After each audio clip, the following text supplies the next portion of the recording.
அன்பார்ந்த முருக பக்தர்களுக்கு வணக்கம்.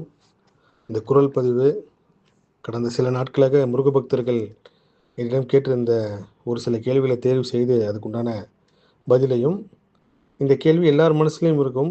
அதுக்குண்டான ஒரு விளக்கத்தையும் கொடுக்கணும் தான் இந்த குரல் பதிவு. இதில முருக பக்தர் கேட்டிருக்காங்க, ஒரு மனநல மருத்துவர் ஆத்மா சுத்திகரிப்புக்கு என்ன செய்ய வேண்டும்? நாள் முழுவதும் அவர் உட்கார்ந்து நோயாளிகளின் வீட்டு பிரச்சனை கேட்கிறார். சில சமயங்கள் அதை ஆழமாக எடுத்துக்கொள்கிறார்கள்ன்ட்டு.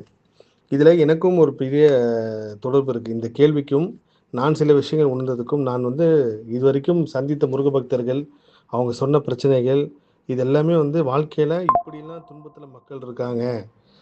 சமீபத்தில கூட ராஜலட்சுமி அம்மா கூட என்ட்ட கேட்டாங்க. எப்படிண்ணா எல்லாரோட குறையும் கேட்குறீங்க, ஆனால் ஒரு சில பேர் பேசுறப்போ எனக்கே ரொம்ப கஷ்டமா இருக்கு. ஏன்னா அந்த நேர்காணல் நடக்கிறப்போ சொல்லியிருந்தாங்க. இந்த கேள்விகள், பதிவுகள்லாம் பார்க்குறப்போ ரொம்ப அதிர்ச்சியாவும், ரொம்ப விசித்திரமாவும் இருக்கு. இப்படி எல்லாரோட விஷயம் கேட்குறீங்களே, இது உங்கள அஃபெக்ட் பண்ணாதான்ட்டு.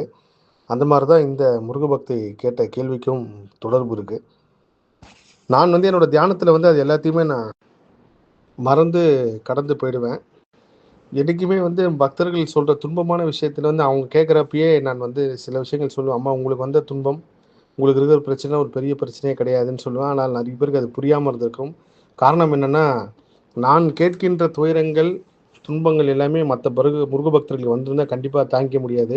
ஆனால் மனிதர்கள் இவ்வளவு துயர துன்பத்தை வச்சுக்கிட்டு வாழ்ந்துகிட்டு இருக்காங்கன்றது தான் மிகப்பெரிய மனோசக்தி அவங்களுக்கு. என்னுடைய மனோசக்தி என்னன்னா, இவங்க எதிர்மறையான சொற்கள், எதிர்மறையான விஷயங்கள் சொல்றது எல்லாமே நான் ஓரிரு நாள் செய்யக்கூடிய தியானங்கள்ல அத நான் மறக்கடிச்சுட்டு, இல்ல அத நான் கடந்து போய் என் எண்ணத்தில அதிலிருந்து எடுத்துட்டு, எதிர்மறையான எண்ணங்கள், சிந்தனைகள் மட்டுமே நான் தக்க வச்சுப்பேன்.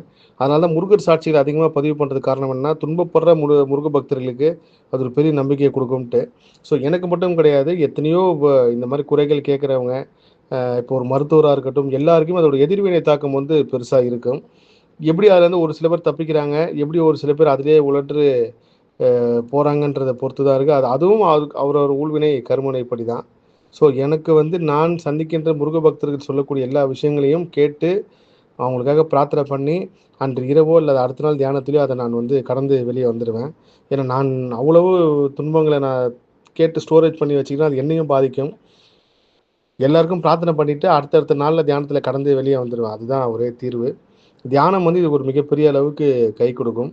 எல்லா புகழும் முருகனுக்கே நன்றி.